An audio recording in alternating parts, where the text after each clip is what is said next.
All, welcome back to my YouTube channel. ಎಲ್ಲರೂ ಹೇಗಿದ್ದೀರಾ? I hope ಎಲ್ಲರೂ ಚೆನ್ನಾಗಿದ್ದೀರಾ ಅಂತ ಅಂದ್ಕೊಂಡಿದ್ದೀನಿ. ಇವತ್ತಿನ ರೆಸಿಪಿ ಏನು ಅಂತ ಎಲ್ಲರಿಗೂ ಗೊತ್ತಿರುತ್ತೆ, ತಮ್ಲೈನಲ್ಲಿ ಹಾಕಿದ್ದೀನಿ. ಎಗ್ ಬಿರಿಯಾನಿನ ಮಾಡ್ತಾಯಿದ್ದೀನಿ. ಸಿಂಪಲ್ ಅಂದರೆ ಸಿಂಪಲಾಗಿ ಮಾಡ್ತಾಯಿದ್ದೀನಿ. ಏನು ಅಂತ ಇದ್ದಾಗೇನು ಮಾಡ್ತಾಯಿಲ್ಲ, ನನಗೆ ಹೇಗೆ ಬರುತ್ತೆ ಹಾಗೆ ಮಾಡ್ತಾಯಿದ್ದೀನಿ. ಮೊದಲಿಗೆ ನಾನಿಲ್ಲಿ ಒಂದು 7 ಮೊಟ್ಟೆ ತೊಗೊಂಡು ಬೇಯಿಸ್ಬಿಟ್ಟು ಸಿಪ್ಪೆ ಸುಲ್ಕೊಂಡು ಇಟ್ಕೊತಾ ಇದ್ದೀನಿ. ಅದಾದಮೇಲೆ ನೆಕ್ಸ್ಟು ಈರುಳ್ಳಿನೂ ಮತ್ತು ಟೊಮೊಟೊನೂ ಸ್ಲೈಸಾಗಿ ಹೆಚ್ಕೋತಾ ಇದ್ದೀನಿ. ಈರುಳ್ಳಿ ದೊಡ್ಡದೊಂದು ತೊಗೊಂಡೆ ಮತ್ತು ಟೊಮೊಟೊ ಚಿಕ್ಕದು 2 ತೊಗೊಂಡಿದ್ದೀನಿ. ಇಲ್ಲಿ ಮೆಣಸಿನ್ಕಾಯಿ ಒಂದು 5-6 ಮೆಣಸಿನ್ಕಾಯಿನ ಒಂದರಲ್ಲಿ 2 ಭಾಗ ಮಧ್ಯಕ್ಕೆ ಭಾಗ ಹೊಡಿತಾ ಇದ್ದೀನಿ ಅಷ್ಟೇ. ನಂತರ ಇದಕ್ಕೆ ಕೊತ್ತಂಬರಿ ಸೊಪ್ಪು ಮತ್ತು ಪುದೀನ ಸೊಪ್ಪನ್ನ ತಗೊಂಡಿದ್ದೀನಿ. ಇಷ್ಟು ಐಟಮ್ಸ್ನ ನಾನು ಇಲ್ಲಿ ತೋರಿಸ್ತಾ ಇದ್ದೇನೆ. ಇಷ್ಟು ಐಟಮ್ಸ್ನ ಬಿರಿಯಾನಿಗೆ ಅಂತ ಹೇಳ್ಬಿಟ್ಟು ಹೆಚ್ಕೊಂಡಿದ್ದೀನಿ. ಇಲ್ಲಿ 6 ಜನಕ್ಕೆ ಅಂತ ಮಾಡ್ತಾ ಇರೋದು, ಹಾಗಾಗಿ ಒನ್ ಟೈಮ್ಗೆ ಆಗೋಷ್ಟು ಅಷ್ಟೇ ನಾನು ಮಾಡ್ಕೋತಾ ಇರೋದು, ಜಾಸ್ತಿ ಉಳಿಬಾರ್ದು ಅಂತ ಹೇಳ್ಬಿಟ್ಟು ಇಲ್ಲಿ 2.5 ಗ್ಲಾಸ್ ಅಷ್ಟು ಅಕ್ಕಿನ, ಸಣ್ಣ ಅಕ್ಕಿ 555 ಬರುತ್ತಲ್ಲ ಅದನ್ನು ತೊಗೊಂಡಿದ್ದೀನಿ. ಒಂದು 3-4 ಸಲ ನೀಟಾಗಿ ವಾಶ್ ಮಾಡ್ಕೋಬೇಕು ಅಕ್ಕಿನ. ಅದಾದಮೇಲೆ ಒಂದು ಅರ್ಧ ಗಂಟೆ ನೆನೆಸ್ಬಿಟ್ರೆ ಮುಗೀತು. ಮತ್ತೇನು ನಾವು ಬಿರಿಯಾನಿಗೆ ಸಪ್ರೇಟ್ ನೀರು ಹಾಕೋದೇನು ಬೇಡ ಆಗಿರುತ್ತೆ, ಇದೇ ನೀರು ಸಾಕಾಗುತ್ತೆ, ನೆಂದಿರುತ್ತಲ್ಲ ಅದೇ ನೀರನ್ನು ನಾವು ಬಿರಿಯಾನಿಗೂ ಹಾಕೋಬೋದು. ಮತ್ತು ಇಲ್ಲಿ ಮೊಟ್ಟೆನ ಒಂದು ಮೊಟ್ಟೆಲಿ 4 ಹಾಗೆ ಭಾಗ ಮಾಡ್ತಾಯಿದ್ದೀನಿ. ನೋಡ್ತಾ ಇದ್ದೀರಲ್ಲ ಯಾವ ಥರ ಮಾಡ್ತಿದ್ದೀನಿ ಅಂತ. ಈ ಥರ ಎಲ್ಲ ಮೊಟ್ಟೆನೂ ಮಾಡ್ಕೋತಿದ್ದೆ. 7 ಮೊಟ್ಟೆ ತಗೊಂಡಿದ್ದೆ, ನನ್ನ ತಮ್ಮ ಒಂದು ತಿಂದ, ಅದಕ್ಕೋಸ್ಕರ ಇಲ್ಲಿ 6 ಮೊಟ್ಟೆ, ಅರ್ಧ ಡಜನ್ ಅಷ್ಟೇ. ಇಷ್ಟನ್ನು ನೀಟಾಗಿ ಚಾಕಲ್ಲಿ ಕಟ್ ಮಾಡ್ಕೋಬೇಕು. ಅದಾದಮೇಲೆ ಒಂದು ಕುಕ್ಕರಿಗೆ ಆಯಲ್ ಹಾಕಿ, ಆಯಲ್ ಕಾದ್ಮೇಲೆ ಮೊಟ್ಟೆ ಹಾಕೋಬೇಕು. ಮೊಟ್ಟೆಗೆ ಸ್ವಲ್ಪ ಫ್ರೈ ಮಾಡ್ಕೋಬೇಕು ಮೊಟ್ಟೆನ. ಅದಕ್ಕೆ ಅಂತ ಹೇಳ್ಬಿಟ್ಟು ಅರಿಶಿನ ಪುಡಿ ಮತ್ತು ಅಚ್ಕಾರದ ಪುಡಿ, ಸ್ವಲ್ಪ ಸಾಲ್ಟ್ ಇಷ್ಟನ್ನು ಹಾಕಿ ಫ್ರೈ ಮಾಡ್ಕೋಬೇಕು. 1-2 ಮಿನಿಟ್ಸ್ ಫ್ರೈ ಮಾಡಿಕೊಂಡ್ರೆ ಸಾಕು ಮೊಟ್ಟೆನ. ಉಪ್ಪು ಖಾರ ಹಿಡೀಲಿ ಅನ್ನೋಕ್ಕೋಸ್ಕರ ಈ ಥರ ಫ್ರೈ ಮಾಡ್ಕೋಬೇಕಷ್ಟೆ.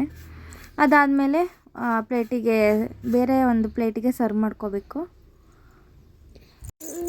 ಇಲ್ಲಿ 2 ಮಿನಿಟ್ಸ್ ಆಗಿದೆ, ನಾನು ಹಾಗಾಗಿ ತೋರಿಸ್ತಾ ಇದ್ದೀನಿ. ಇಲ್ಲೊಂದು ಪ್ಲೇಟಿಗೆ ಎತ್ಕೋತಾ ಇದ್ದೀನಿ. ನನ್ನ ಮಗಳು ಅಂತ ಸಾಂಗ್ ಆಡ್ತಿದ್ದಾಳೆ, ಯಾರು ಏನೋ ಅಂದ್ಕೊಳ್ಳೋಕೆ ಹೋಗಬೇಡಿ. ನೆಕ್ಸ್ಟ್ ಇದೇ ಆಯಲ್ಗೆ ನಾನಿಲ್ಲಿ ಸಾಸಿವೆ ಮತ್ತು ಕರ್ಬೇವಿನ ಸೊಪ್ಪನ್ನ ಹಾಕ್ತಾಯಿದ್ದೀನಿ. ಮತ್ತೆ ನೆಕ್ಸ್ಟ್ ಆಯಲ್ ಹಾಕಿಲ್ಲ.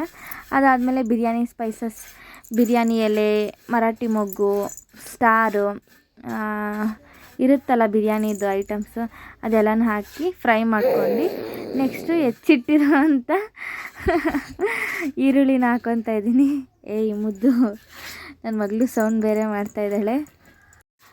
ಈರುಳ್ಳಿನ ಸಹ ನೀಟಾಗಿ ಹುರ್ಕೋಬೇಕು. ಈರುಳ್ಳಿದು ಸ್ವಲ್ಪ ಸ್ಮೆಲ್ ಹೋಗ್ಬೇಕಲ್ಲ, ಹಾಗಾಗಿ ನಾನಿಲ್ಲಿ ಒಂದು ಈರುಳ್ಳಿ ಏನಕ್ಕೆ ತೊಗೊಂಡಿದ್ದೀನಿ ಅಂದರೆ ಲೇಯರ್ ಥರ ಬರುತ್ತಲ್ಲ, ಆಗ ಜಾಸ್ತಿ ಆಗಿಬಿಡುತ್ತೆ ಸ್ವಲ್ಪ ಬೆಂದಮೇಲೆ ಅಂತ ಹೇಳ್ಬಿಟ್ಟು ಒಂದು ದೊಡ್ಡ ಈರುಳ್ಳಿನ ತೊಗೊಂಡೆ ಅಷ್ಟೇ.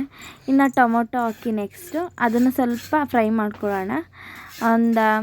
ಅದೊಂದು ಸ್ವಲ್ಪ ಬೆಂದರೆ, ಅರ್ಧ ಬೆಂದಿರಬೇಕು, ಅರ್ಧ ಬೆಂದಿರಬಾರ್ದು, ಆ ಥರ ಬೆಂದರೆ ಚೆಂದ. ಮತ್ತು ಇಲ್ಲಿ ನೆಕ್ಸ್ಟು ಪುದೀನ, ಸಾಂಬಾರು ಸೊಪ್ಪು ಮತ್ತು ಮೆಣಸಿನ್ಕಾಯಿ ಇಷ್ಟನ್ನು ಹಾಕ್ಕೊಂಡು ಇನ್ನೊಂದು ಸಲ ನೀಟಾಗಿ ಫ್ರೈ ಮಾಡ್ಕೊಳ್ಳೋಣ. ಪುದೀನ ಸ್ವಲ್ಪ ಜಾಸ್ತಿನೇ ಹಾಕೋಬೇಕಿತ್ತು, ಜಾಸ್ತಿ ಕ್ವಾಂಟಿಟಿ ಹಾಕಿದರೂ ಚೆನ್ನಾಗಿರುತ್ತೆ. ಇಲ್ಲಿ ನಮ್ಮ ಮನೆ ಹತ್ರ ಇಷ್ಟೇ ಸಿಕ್ಕಿದ್ದು, ಇದು ಮನೆ ಹತ್ರ ಬೆಳೆದಿರೋದು, ಅದನ್ನೇ ಹಾಕ್ತಾಯಿದ್ದೀನಿ. ಇನ್ನು ಇದಕ್ಕೆ ಶುಂಠಿ ಬೆಳ್ಳುಳ್ಳಿ ಪೇಸ್ಟಿಗೆ ಬೇರೆ ಏನೂ ಹಾಕಿಲ್ಲ, ಶುಂಠಿ ಮತ್ತು ಬೆಳ್ಳುಳ್ಳಿ. ಇದ್ರ ಜೊತೆಗೆ ಬೇಕಿದ್ರೆ ನಾವು ಇದನ್ನು ಅರಿಶಿನ ಇದ್ರ ಜೊತೆಗೆ ಹಾಕೋಬೋದು. ನಾನು ಎಲ್ಲದಕ್ಕೂ ಬೇಕಲ್ಲ ಅಂತೇಳ್ಬಿಟ್ಟು ಮೊದಲೇ ಜಾಸ್ತಿ ಮಾಡಿಟ್ಕೊಂಡಿರ್ತೀನಿ, ಹಾಗಾಗಿ ಶುಂಠಿ ಬೆಳ್ಳುಳ್ಳಿ ಇಷ್ಟನ್ನೇ ಹಾಕಿ ಅದು ಕೂಡ ಹಸಿ ಸ್ಮೆಲ್ ಹೋಗೋವರೆಗೂ ನೀಟಾಗಿ ಹುರ್ಕೋಬೇಕು. ನೋಡಿ ಹೇಗೆ ಕಾಣಿಸ್ತಾ ಇದೆ ಅಂತ. ಇದಾದಮೇಲೆ ಈಗ ನಾವು ಏನು ಫ್ರೈ ಮಾಡಿರ್ತೀವಿ ಆ ಮೊಟ್ಟೆನ ಇದಕ್ಕೆ ಹಾಕಿ ಮತ್ತು ಇನ್ನೊಂದು ಸಲ ನೀಟಾಗಿ ಮಸಾಲೆ ಎಲ್ಲನೂ ಫ್ರೈ ಮಾಡ್ಕೋಬೇಕು. ಫ್ರೈ ಮಾಡೋಕ್ಕೆ ಹೋಗಿ ಒಂದು ಮೊಟ್ಟೆನೇ ಹೊಡೆದಾಕ್ತೀನಿ, ಅಂದರೆ ಬೆಂದಿರುತ್ತಲ್ಲ, ಕಟ್ ಮಾಡಿರ್ತೀವಲ್ಲ, ಹಾಗಾಗಿ ಹಂಗೆ ಹೇಳಿದ್ದು.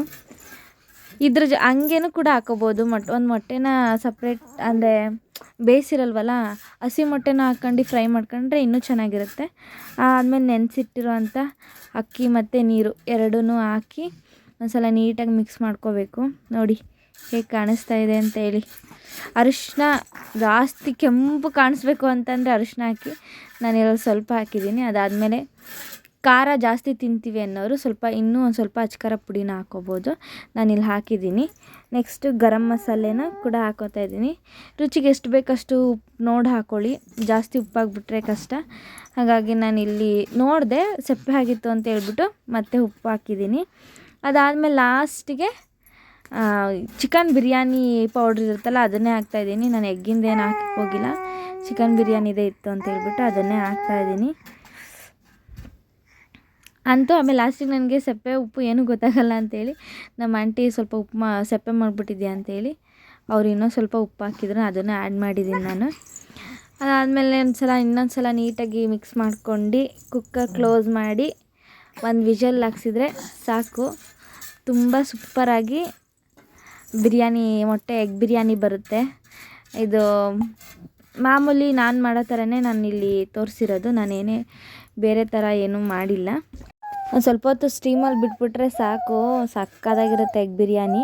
ಒಂದು ಸಲ ಎಲ್ಲರೂ ಟ್ರೈ ಮಾಡಿಬಿಟ್ಟು ನನಗೆ ಕಮೆಂಟ್ ಮಾಡಿ ತಿಳಿಸಿ ಹೇಗೆ ಬಂದಿದೆ ಅಂತೇಳಿ. ನಾನಿಲ್ಲಿ ಕುಕ್ಕರ್ ಓಪನ್ ಮಾಡಿದೆ, ಎಷ್ಟು ಚೆನ್ನಾಗಿ ಕಾಣಿಸ್ತಿದೆ ನೋಡಿ. ಕೆಳಗಡೆ ಎಲ್ಲ ಮಸಾಲೆ ಇದೆ.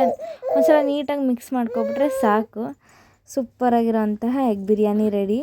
ಬ್ಯಾಕ್ಗ್ರೌಂಡಲ್ಲಿ ನನ್ನ ಮಗಳು ನಾನು ಹೇಗೆ ಮಾತಾಡ್ತಿದ್ದೀನಿ ಅವಳು ಹ್ಞೂ ಅಂತ ಇದ್ದಾಳೆ. ಯಾರು ಏನೋ ಅಂದ್ಕೊಳ್ಳೋಕೆ ಹೋಗಬೇಡಿ.